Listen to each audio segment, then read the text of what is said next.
Happy New Year and welcome to 2024. So you've decided to buy a house and you have no idea where to start? You've come to the right place. We are here to help guide you through the entire process of buying a house, from finding the right lender to finding a real estate agent and closing on your house. One of the things that I hear quite often when I'm talking with first-time home buyers is that they need 20% down to buy a house, and that's not true. You can actually buy a house with as little as 3% down if it's conventional financing, and if it's FHA financing, you can put as little as 3.5% down. To give you some context there, on a $300,000 house, it's $10,500 for FHA financing and $9,000 for conventional financing would be the down payment requirement. It's important to understand that there's two components to your closing costs when you're buying a house. You have your down payment requirement, and then you have your closing costs. Closing costs are going to be things like the appraisal, lender's title insurance, recording fees, and then you also have your prepaids, which is a slightly different component, but it is still part of your closing costs. So you have your homeowner's insurance, which you have to prepay for a full year, and then you have your taxes, which are prepaid for 6 months at a time here in Colorado. They're paid out twice. And so all that, put together and summed up is going to be, depending on purchase price a little bit, is going to range between $6,000 to $8,000 in total closing costs. So for instance, a purchase of a $300,000 house with a $10,000 down payment requirement plus, let's say, $7,000 in closing costs, you're looking at about $17,000, $18,000 total cash to close. That is the reason why down payment assistance exists. The most widely used program here in Colorado is CHFA. It stands for Colorado Housing Finance Authority. And the reason why they're so great is you can close on a house with as little as $1,000 of your own funds contributed.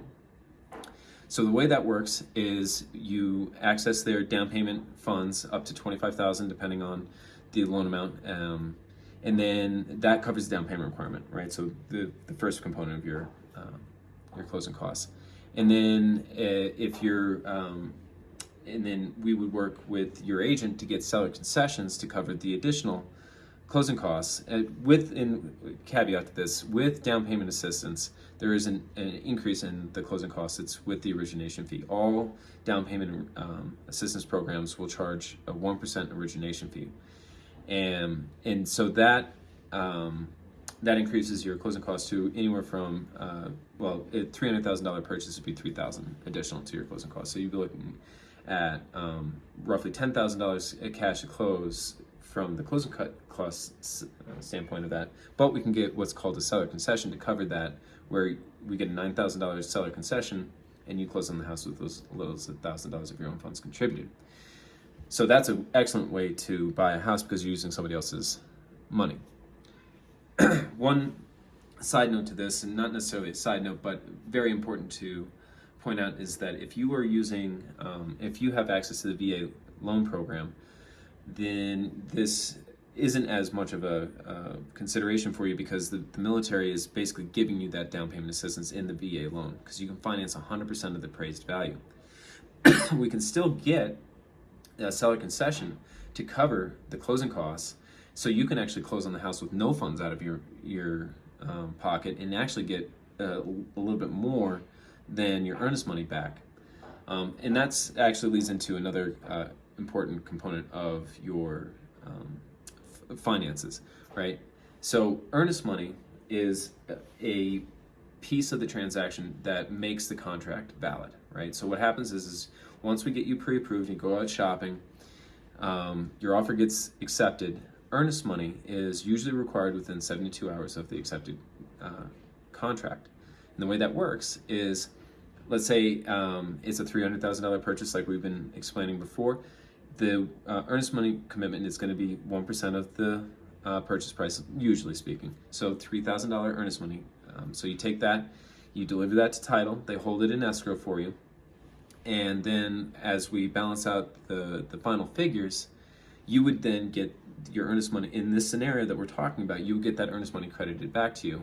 So if it's a $3,000 earnest money commitment and you only have to contribute $1,000 of your own funds to the transaction, you would get $2,000 of earnest money back at closing. And that is such an amazing way to buy a house, especially if you think about all the hassles of going through and filling out rental applications and the fees associated with that. As you go through the rental process, you'll probably hear that you need to have 3 times the income in order to get qualified, which is true. That is not the same case when it comes to qualifying for a mortgage. We are doing a much more in-depth look at your finances, and there is a much better way to tell the story to underwriting when it comes to buying a house as opposed to renting. So that may be somebody's fear, is that, oh, I don't want to apply for a mortgage because I'll probably get denied. Many more people are getting approved for a house than they would imagine, and it's actually easier to buy a house in that scenario than it is to rent. And then you have your house, right? Nobody can tell you what to do. If you have pets like myself, no more explaining to the landlord that, yes, I have 3 dogs and they're great dogs. You don't have to prove it to them. You already know that they're great dogs. It's your house, things like that. So that might be another fear, something that may cause a little bit of fear in applying. It's like, oh, I don't want to get denied. Nobody wants to get denied, and we are definitely not here to do that. We want to help you achieve your goals of home ownership. And so that's why it's really important to talk to a lender first, get pre-approved, so while you're out shopping, there's no disappointment in looking at a house that you can't afford, right? So that's the first step, is getting pre-approved, going through your finances, having those in-depth conversations, and making sure that we've got that piece squared away. The next step is finding a great real estate agent. A great real estate agent is going to be somebody that is available, able to really offer some in-depth knowledge of the market.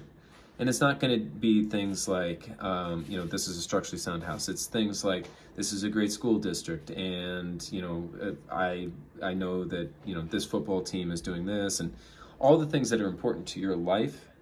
That's why you hire a great real estate agent to represent you, because you want them to help you find the best home for your family based off of your finances. So they're going to help set you up on that search, and then they're going to help you negotiate to get those seller concessions or the best purchase price, whatever it is for you that is going to be the most benefit. They are there to represent and be a zealous advocate to get that for you. Okay, so then you've gone through the process, you pre-approved, you found a great agent, and you're out shopping. That's the other thing that's really important, is to have a loan officer that is available. So for myself and my wife Lauren, we're available 24/7. Once you're out shopping, especially if it's 9 o'clock on a Saturday night and we need to write an offer, we're there for you. You don't want to be working with the mortgage lender that keeps traditional bankers' hours. That is just not, it's a disservice to you as the client, because the reality is that you guys are working 9 to 5. We are too, but in a different capacity. Like, a lot of times we're doing a couple of things to get ready for the busy hour for us, which would be like 5:30 to 9, because that's when you guys are off work. We're here to help you guys find that house, not the other way around, right? So that leads into the next step. So now you found the perfect house, and what we do is we connect with you and your agent. We go over the payment. We discuss what is realistic to offer and what is also realistic in being able to get seller concessions, if that's something that we've discussed in your file. We make the offer. Hopefully it gets accepted. Let's assume it does. Yay, happy day. We got the offer accepted. And from there, that's when we go to delivering the earnest money like we discussed before. And we then take the file, put it into underwriting, and get you fully approved at that point. And then by that point, all we're waiting on is the appraisal. And once the appraisal is in, comes in at value, let's say it comes in over value, that'd be even cooler. And so now you're walking into some equity, and we close the loan. And now you are a homeowner. So I know that that's a relatively long explanation, and this is something that I do every day, but it is not as scary a process actually as you may think. And the other thing that's also really important to know is that it costs you nothing to talk to a lender to get pre-approved. It's the way I explain it is, think of it as like going to a doctor for an annual checkup. All you're really doing is finding out what your purchasing power is.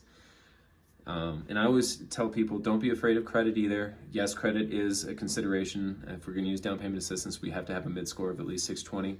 But there isn't a credit report that we can't fix. It's just maybe a matter of time. And so it's better to start the conversation now so we can start developing those financial habits to have good credit so we can ultimately get you into a house.